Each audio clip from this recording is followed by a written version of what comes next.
Hola amigos de Unoblog para Caronte, vamos con Geografía General 1, dentro intro.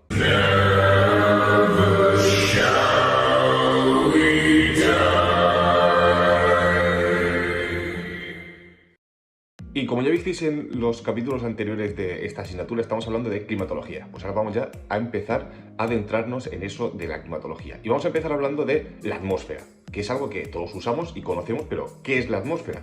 Pues la atmósfera es la masa gaseosa que envuelve a la Tierra.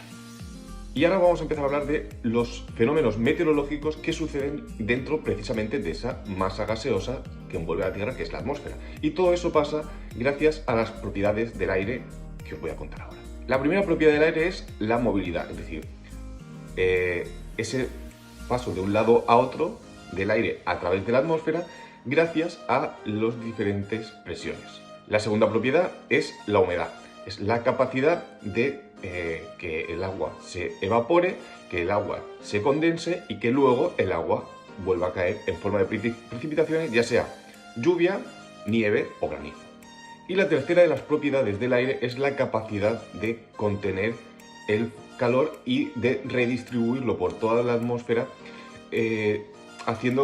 igualando el calor que llega del sol, que no irradia igual en todas las partes de la atmósfera, pero el aire es capaz de redistribuirlo para que no haya unas zonas muy calientes y unas muy frías, para intentar igualar en la medida de lo posible el clima en toda la superficie terrestre, aunque hay evidentes diferencias, depende de qué sitio.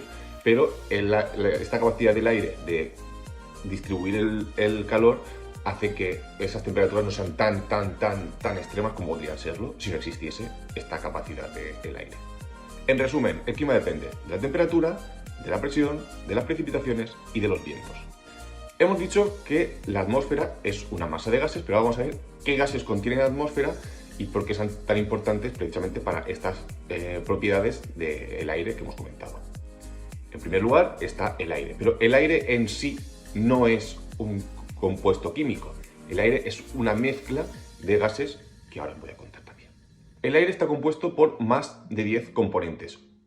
5 de ellos son unos componentes invariables que siempre están en la misma cantidad y otros varían, pues depende de la zona, depende de la altura, depende de la contaminación humana, y son los siguientes. Los gases que participan de una forma constante son el nitrógeno, el oxígeno, el hidrógeno, gases nobles como el neón, el argón, etc. y el metano. Gases que participan de una forma variable según la zona de la atmósfera son el vapor de agua, el dióxido de carbono, el ozono, el monóxido de carbono, el anhídrico nitroso y el anhídrico sulfuroso. Varios de estos gases, como por ejemplo el nitrógeno y el oxígeno, son los que tienen más volumen en la atmósfera y los que biológicamente son muy importantes. ¿Qué vamos a decir del oxígeno? Sin oxígeno no podemos respirar, no habría vida. Pero a nivel climático, a nivel de cambio de clima, a nivel atmosférico, no son los más relevantes. Uno de los más relevantes, en este caso, para el clima, es el vapor de agua, el H2O.